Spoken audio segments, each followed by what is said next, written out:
Hey everyone, welcome back to the Loving Amman podcast, your go to source for the latest news and stories happening right now in Jordan and across the region. I'm Tariq Shami. And I'm Mohammed Agaile. We've got a packed episode today, covering everything from humanitarian aid to Gaza to breaking news in Amman and so beyond. Let's dive right in, please. Let's start with some positive news from Jordan. The Jordanian armed forces have stepped up their support for Gaza in a big way. As of today, we have successfully dropped 388 shipments of aid. And on top of that, the Jordanian government sent two more shipments to Gaza through the land corridor. Yes, and that's been a major effort, providing much needed relief to those affected by the ongoing war on Gaza.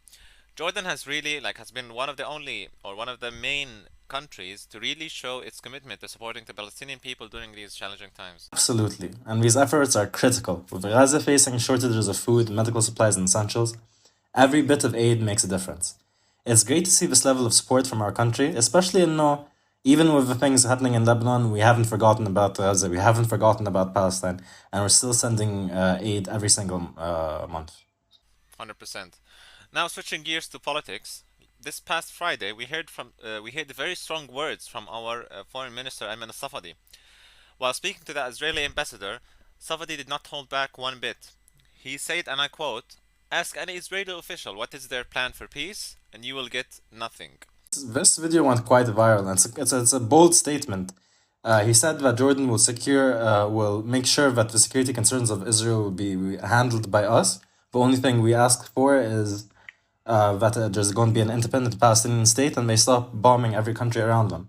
So it's not every day you hear diplomats speak honestly so frankly, and especially regarding something like the Israeli-Palestinian conflict. Absolutely, 100%.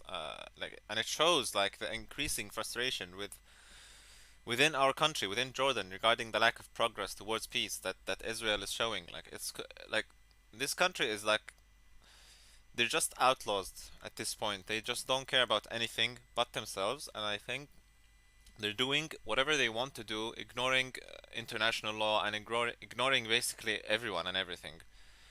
Like, I'm actually speechless. Like, it's just mind-boggling to me to see that level of arrogance coming from these guys.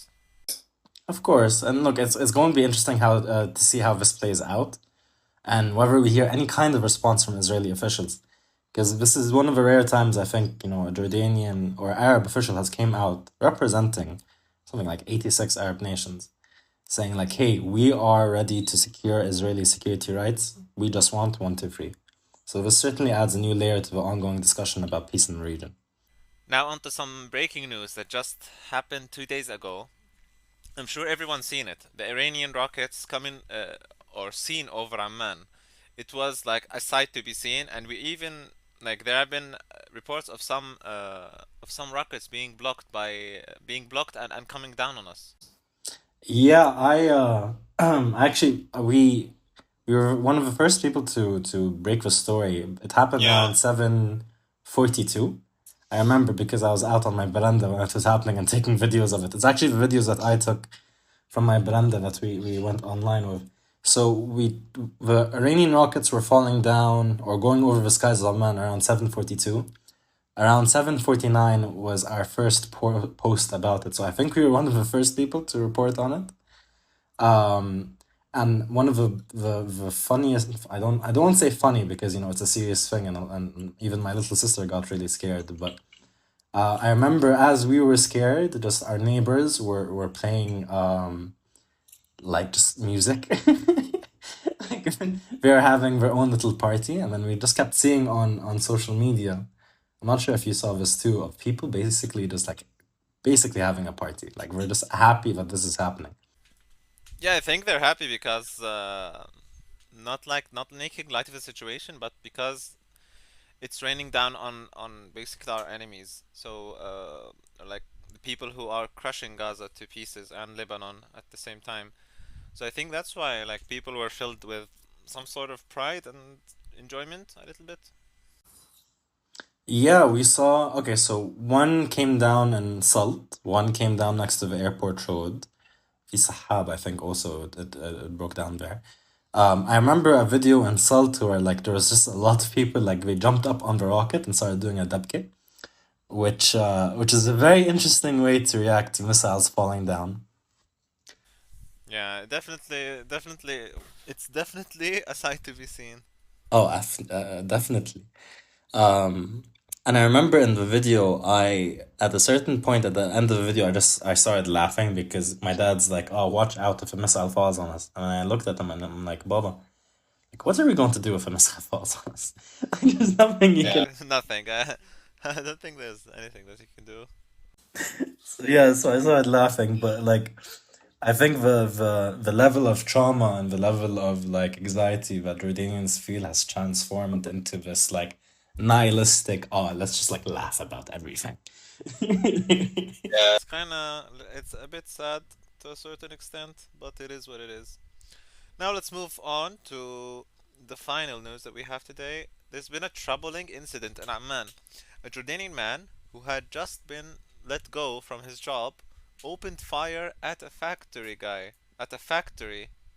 which, like, there was a an older gentleman that was working there as well, and the guy who was just fired opened fire at him. I think he's seriously injured. I don't think he died, but I think he's seriously injured. But the guy who shot the incident, I think he died as well.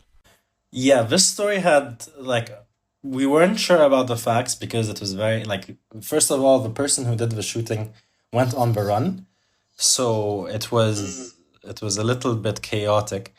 I think the most recent thing we found out was that there were two Jordanians who were injured, not critically.